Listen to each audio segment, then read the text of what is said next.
Evet arkadaşlar, şu an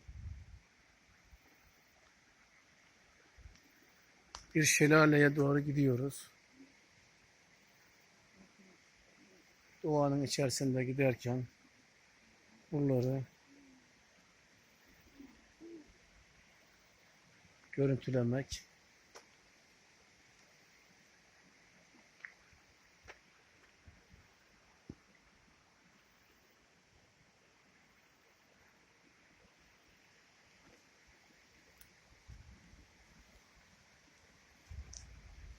Görmek, gezmek, görüntülemek istedim efendim sizlere. Göstermek istiyorum. Ufak bir şelalemiz var burada.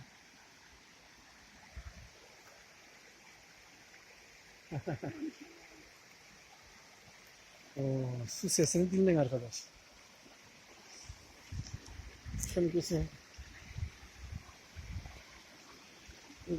Fren yok. Fren yok.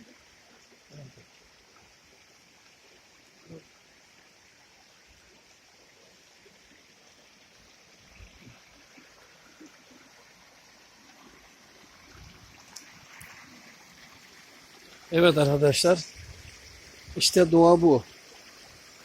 Su sesi duyuyorsunuz herhalde.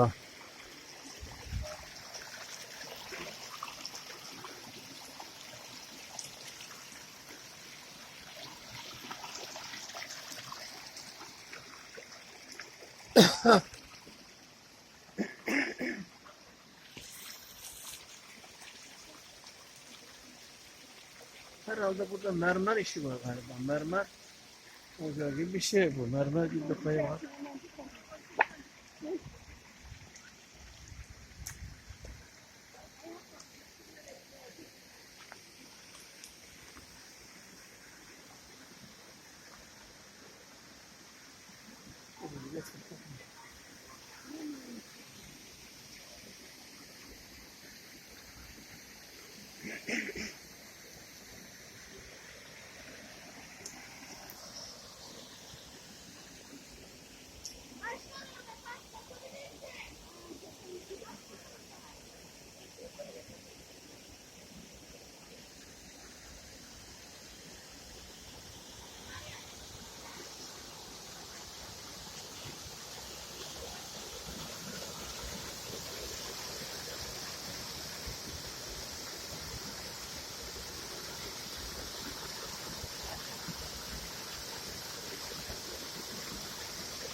Burada mağaramız. Burası mağara değil mi? Mağara şuradan da şuraya gidiyor. Gidiyor mu ona doğru? Işık gelse bunu.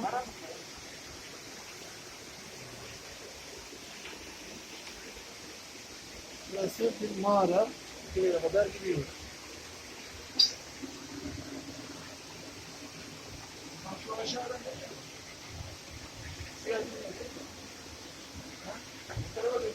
Tarafa dönüyor.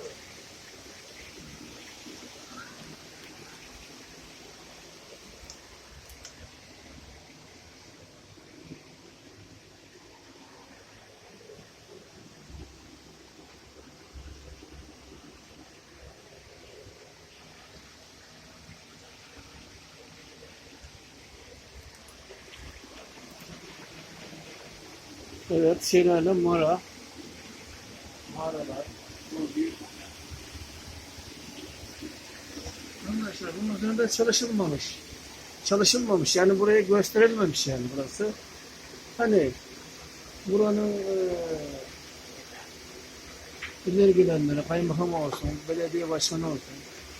Yani buranın milletvekili olsun. Yani bunları bir çalışma yapılmamış, turizm açılmamış. Daha doğrusu çalışılmamış yani burada. Çok güzel bir yer. Burada çalışılsa, açılsa çok güzel olur. Ana yola, araç ana yoluna 2 kilometre yok yani.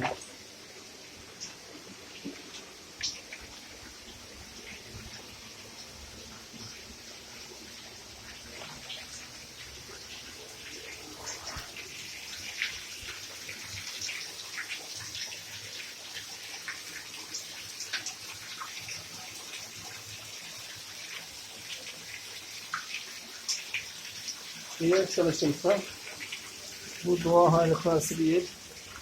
Çalışılsa, üzerinde durulsa var ya, en azından hiç yoktan bir görünüm sağlanabilir.